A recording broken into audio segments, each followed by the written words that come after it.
susurros en la penumbra, una presencia desconocida.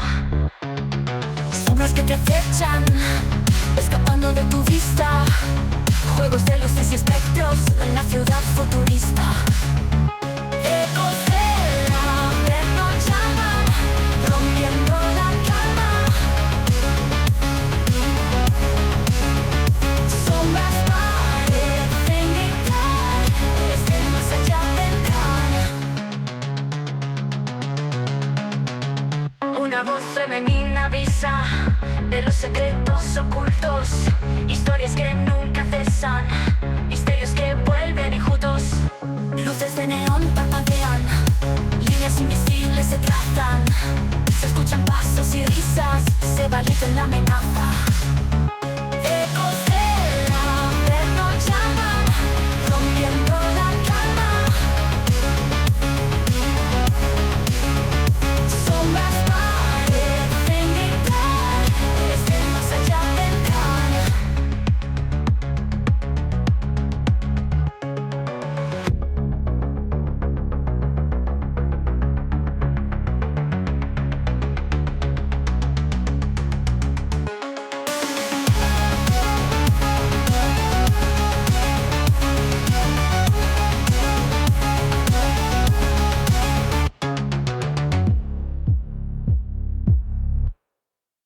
Bienvenidos, queridos amigos del misterio, a un nuevo podcast de Ecos del Averno, el lugar donde lo inexplicable y lo terrorífico cobran vida. Poneros cómodos, ajustad los auriculares, apagad las luces y disfrutad de este apasionante viaje por lo desconocido.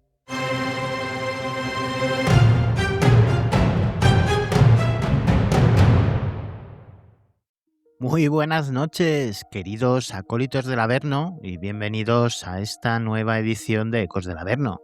Estamos en Egipto, concretamente en la fecha del 4 de noviembre del año 1922. El silencio del Valle de los Reyes es absoluto y solo está roto por el golpe rítmico de un pico contra la roca. Howard Carter, un hombre obsesionado, está a punto de tocar la gloria o quizás de condenar a sus amigos. Ese siseo que se escucha no es solo el aire presurizado por más de 3000 años. Es el último aliento de un faraón niño que no quería ser despertado. Pocas semanas después, Lord Carnarvon, el mecenas de esta expedición, moría en una cama de un hotel del Cairo entre delirios. Y además, algo muy curioso y bastante significativo, porque en ese preciso instante todas las luces de la ciudad se apagaron, sin ningún tipo de explicación.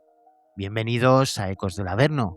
Soy Daniel y hoy vamos a abrir el informe forense, las cartas privadas y los diarios de excavación para responder a una pregunta que la ciencia aún teme.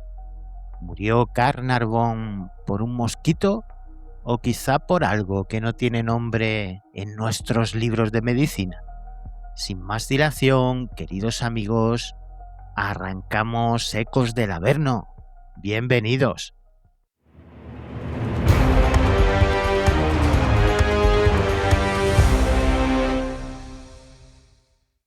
No fue una maldición de película, fue una sucesión de imposibilidades estadísticas. Imaginad el aire de una cámara sellada durante 3245 años.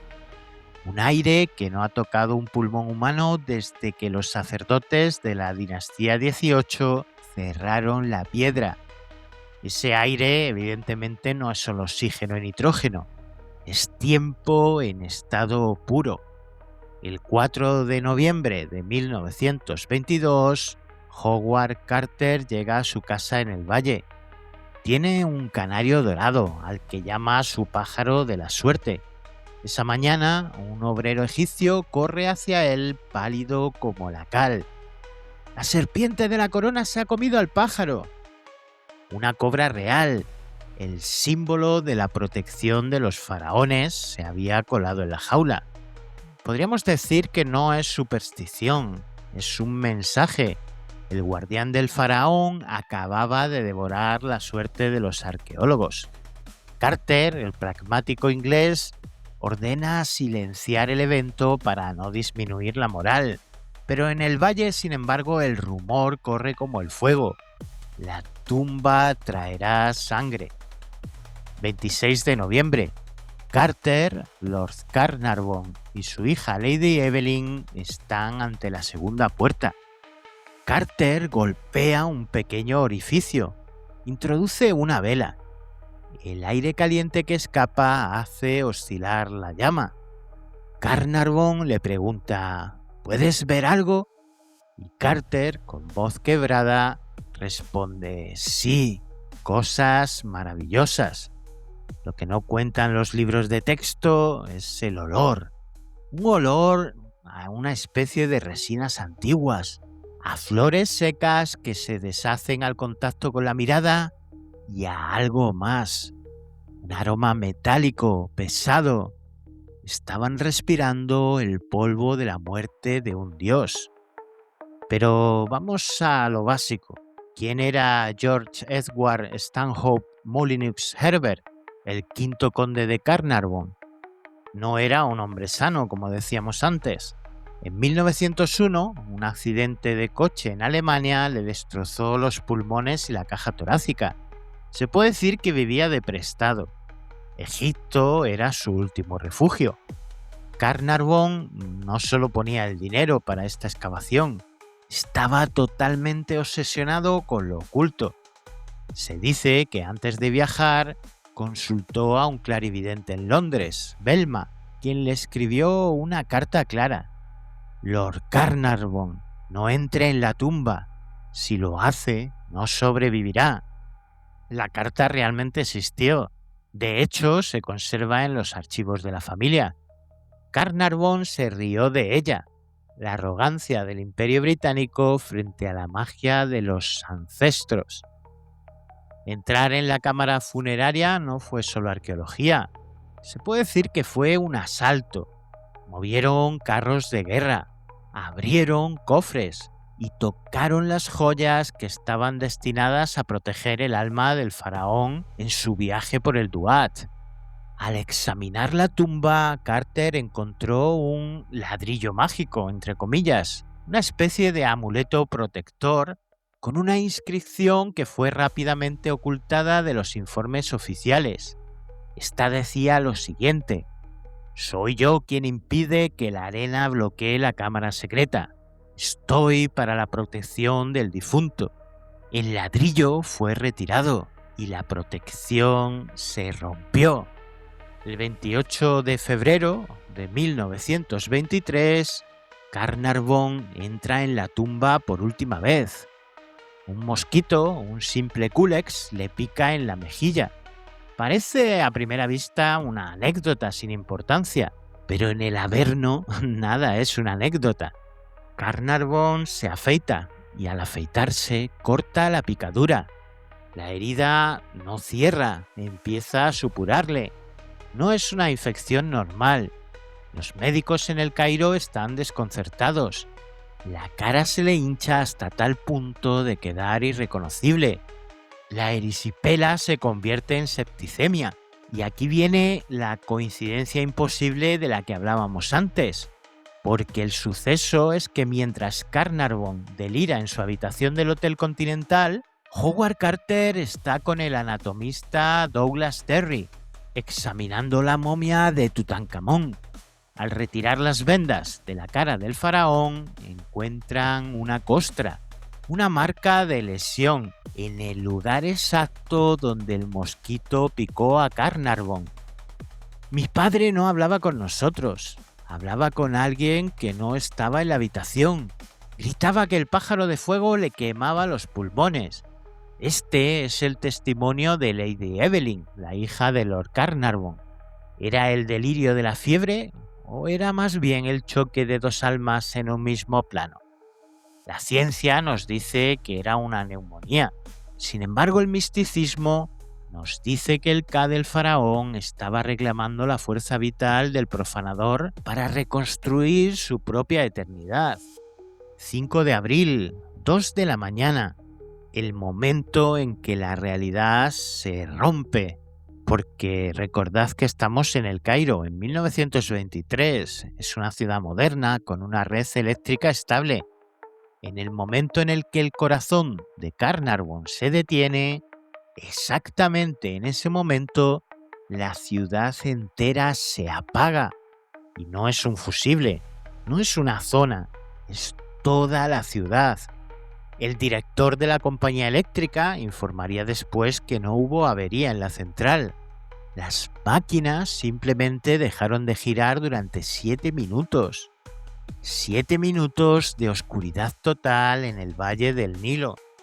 En Highclere Castle, a miles de kilómetros, el perro de Carnarvon empieza a aullar. Un aullido que los criados describieron como no humano. El animal, en perfecto estado de salud hasta ese momento, cae muerto tras el tercer aullido. Y yo os hago a todos vosotros, queridos acólitos del Averno, una pregunta para que me la respondáis en los comentarios del podcast. ¿Cómo puede un animal sentir la muerte de su dueño a través de un océano? ¿Es la resonancia mórfica de la que hablan los biólogos modernos? ¿O es el rastro del perro de Khenti-Amentiu, el guardián de los muertos egipcios? ¿Tienes alguna experiencia que contarnos? ¿Has vivido alguna situación inexplicable que quieres compartir? Envíanos un correo a testimonios@ecosdelaverno.com. Podrías ser el protagonista de nuestro próximo programa.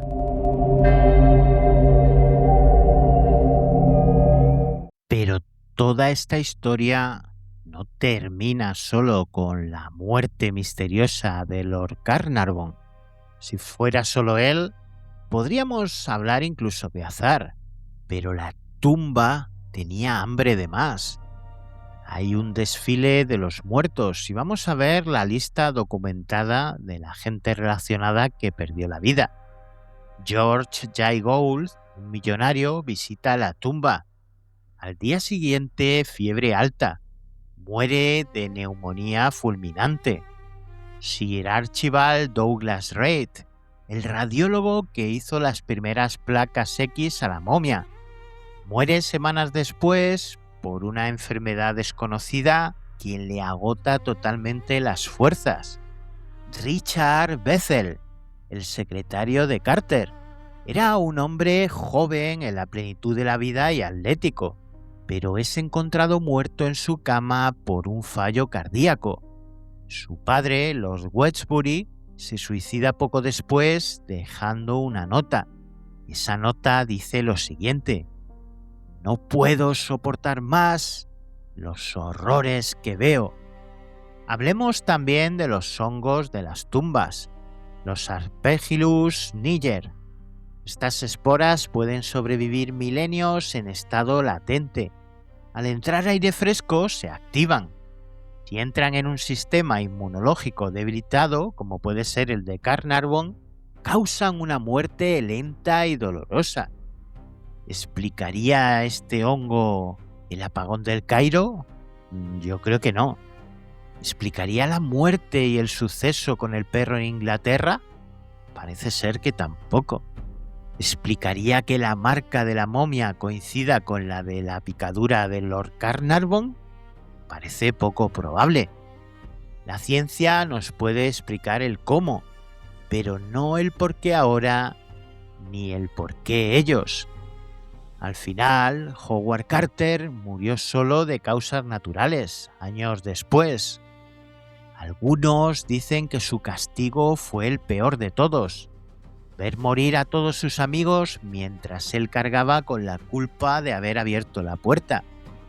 La tumba de Tutankamón no era un tesoro, era una cápsula del tiempo diseñada para no ser abierta. Carnarvon pagó la entrada con su vida. Hoy el faraón sigue allí, en su caja de cristal, mirando a los turistas. Y quizás, queridos acólitos del Averno, y solo quizás, sigue esperando que el próximo mosquito elija a su próxima víctima.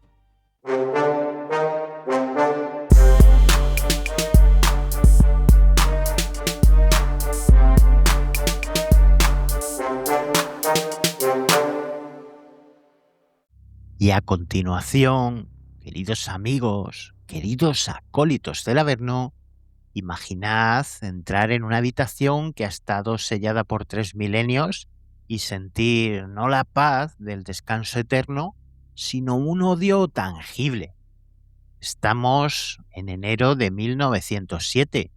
Edward Ayrton perfora la roca en el Valle de los Reyes.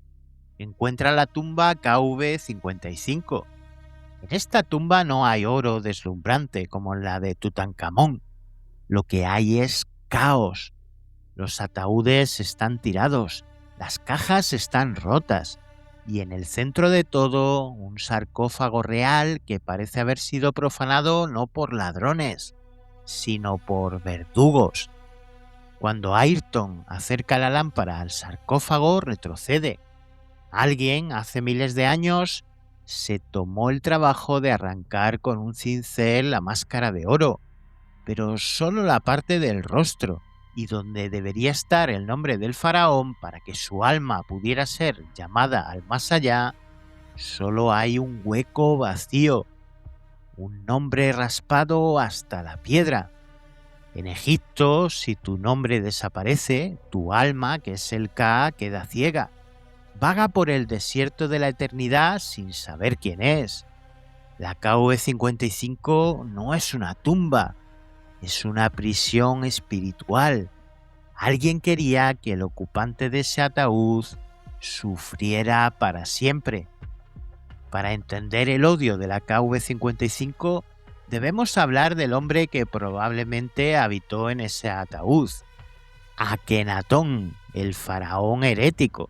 El hombre que borró a todos los dioses para imponer a uno solo, el Atón, el disco solar.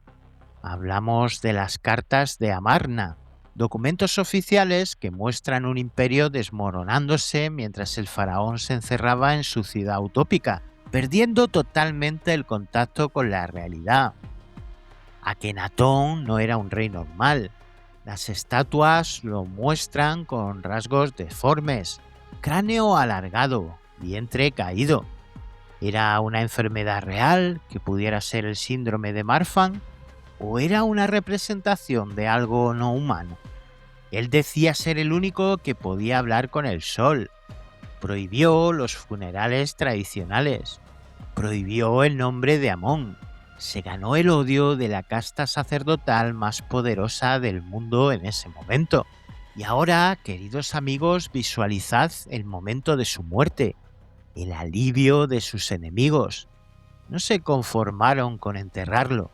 Esperaron a que la oscuridad de la noche cayera sobre el valle para entrar en su tumba y cometer el acto final de venganza, el asesinato del nombre. Aquí es donde el misterio podemos decir que se vuelve físico. Durante décadas los científicos se han peleado por los huesos encontrados en la KV-55. Vamos a hablar de datos curiosos de la autopsia.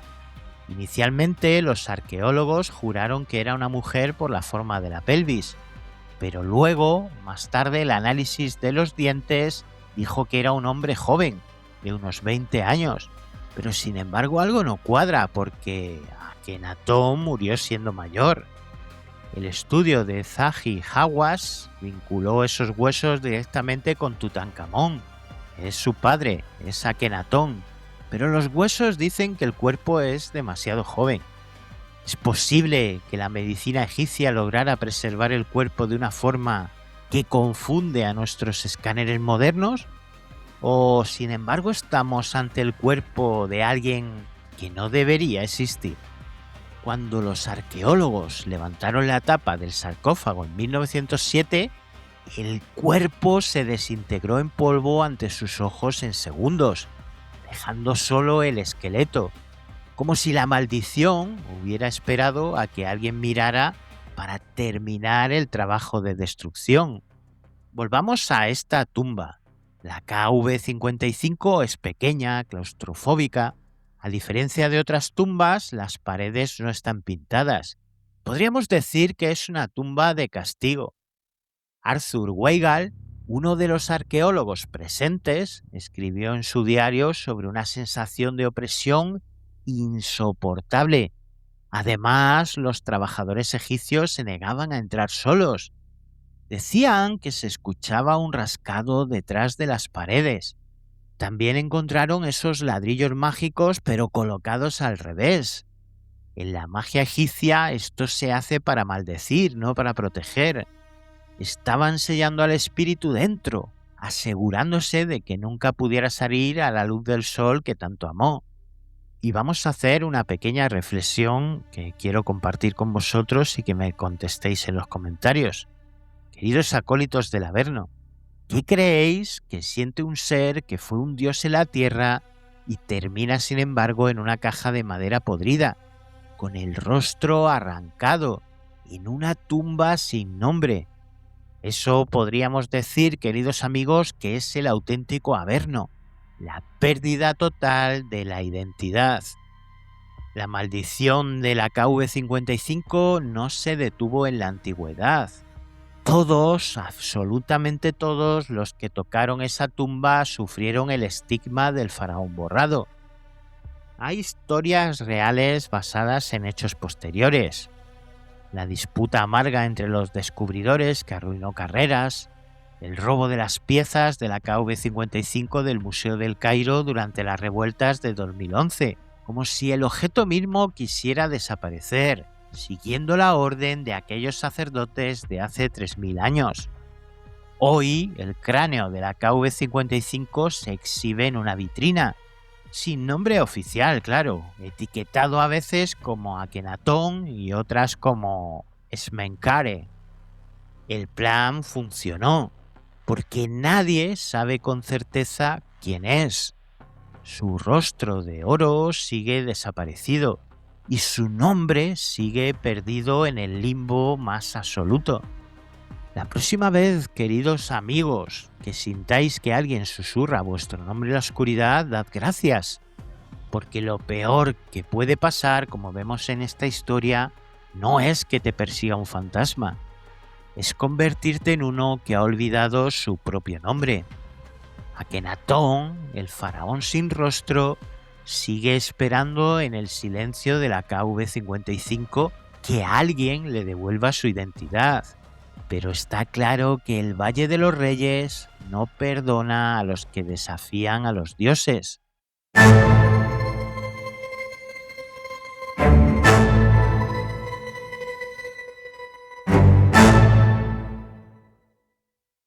Y ahora, queridos amigos, queridos acólitos del Averno, vamos a hablar de otro tema apasionante: el lamento del gigante, las piedras que gritan. Imaginad que sois un soldado romano en el año 130 después de Cristo. Habéis viajado meses para llegar a las llanuras de Tebas. El sol apenas comienza a lamer el horizonte y ante vosotros dos colosos de 18 metros de altura, erosionados, mudos, imponentes. Y de repente lo escucháis. Y no es el viento. Tampoco es un animal, es un gemido largo, musical, podríamos decir que casi humano, que brota de la piedra misma. No sois los únicos. El emperador Adriano está a vuestro lado, aterrado y fascinado a la vez. Miles de personas grabaron sus nombres en las piernas de estos gigantes para dar fe de que lo que oyeron era real. Y hoy, en Ecos del Averno, vamos a analizar el fenómeno de los colosos de Memnón. ¿Eran estatuas o eran prisiones para almas de los caídos? Estos gigantes no siempre estuvieron solos. Eran los guardianes del templo funerario de Amenhotep III, el faraón más rico de la historia. Un templo que hoy ha desaparecido, devorado por las inundaciones del Nilo. Solo quedan ellos. Hay varios datos documentados que son trascendentes. El terremoto del año 27 a.C., un seísmo brutal que sacude Tebas. El coloso del norte se quiebra de la cintura para arriba. La piedra se raja. Y es ahí, en la herida de la estatua, donde nace el misterio. Luego está el fenómeno acústico, ya que a partir de ese año, cada mañana, al salir el sol, la estatua empezaba a cantar.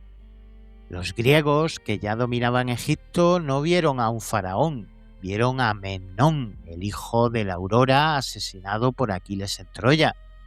Decían que el sonido era el héroe saludando a su madre, la mañana, con un lamento desgarrador.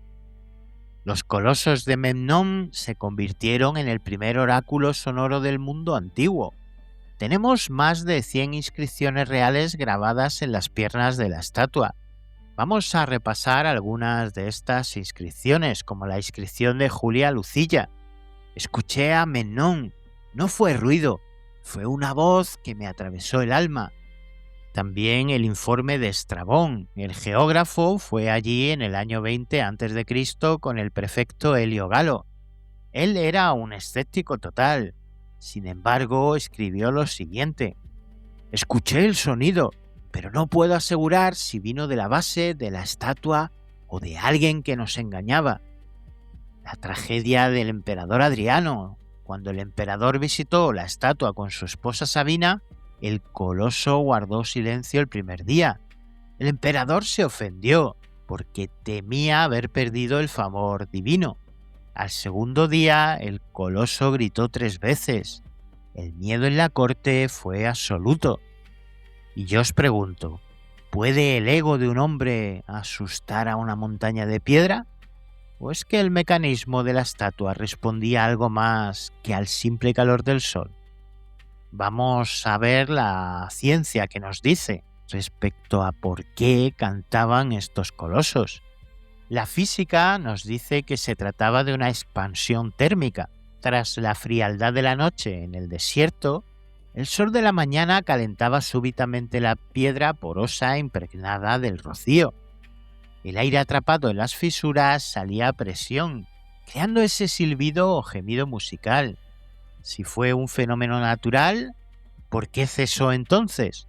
Porque en el año 199 después de Cristo, el emperador Septimio Severo, en un intento de curar al gigante y ganar méritos, ordenó restaurar la estatua.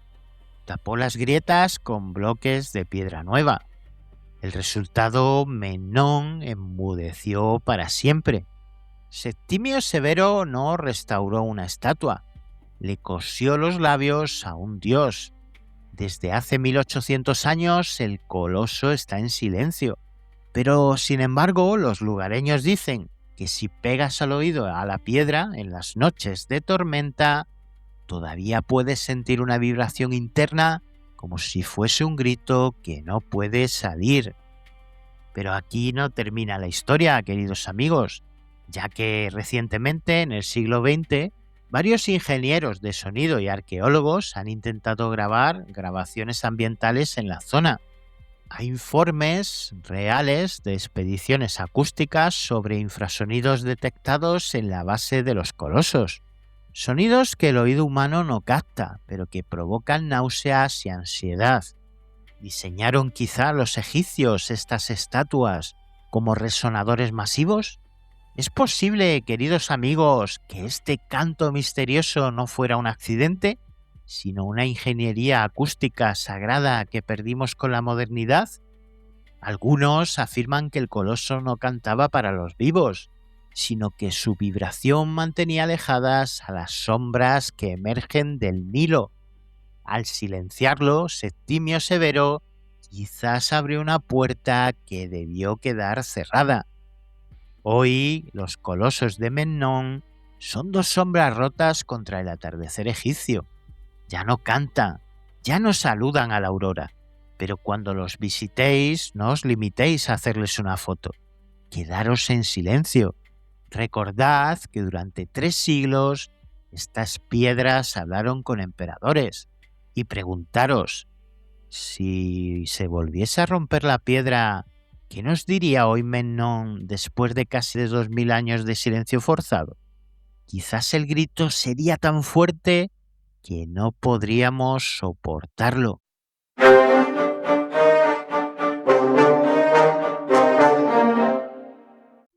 Y así, queridos amigos, queridos acólitos del Averno, llegamos al final de nuestro podcast de hoy de Ecos del Averno, con estas maravillosas historias sobre el antiguo Egipto. Un universo mágico lleno de misterios y maldiciones, de antiguos faraones y colosos que gritan. Espero que hayáis disfrutado del programa y que os haya gustado. Como siempre, daros las gracias por estar ahí cada semana, porque sin vosotros este podcast no sería posible. Recordad, dejad vuestros comentarios en el panel de comentarios de iVoox del podcast en cuestión. También recordaros que si tenéis alguna experiencia o vivencia que no podéis explicar y queréis compartir con nosotros, podéis enviarnos un correo o un audio a testimonios@ecosdelaverno.com. Para cualquier otro contacto podéis escribir a contacto@ecosdelaverno.com. Que tengáis una excelente semana, amigos. Y como siempre os digo, recordad estar en alerta y no dejéis de mirar hacia atrás. Nos vemos. Nos escuchamos, como siempre, la próxima semana, aquí, en vuestro Averno favorito. Bye, bye.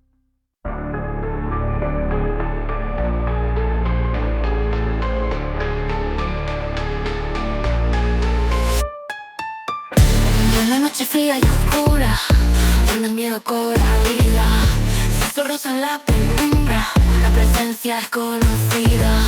Sombras que te acechan, escapando de tu vista, juegos de luces y espectros en la ciudad futurista. Ecos del Averno llaman, rompiendo la calma. Sombras parecen gritar, desde el más allá vendrán.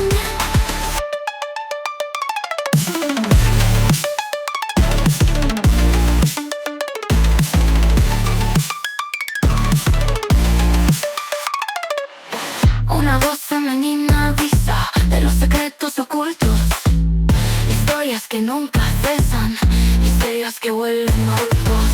Luces de neón parpadean, líneas invisibles se trazan, se escuchan pasos libres, se valiente la amenaza. Ecos del Averno llaman.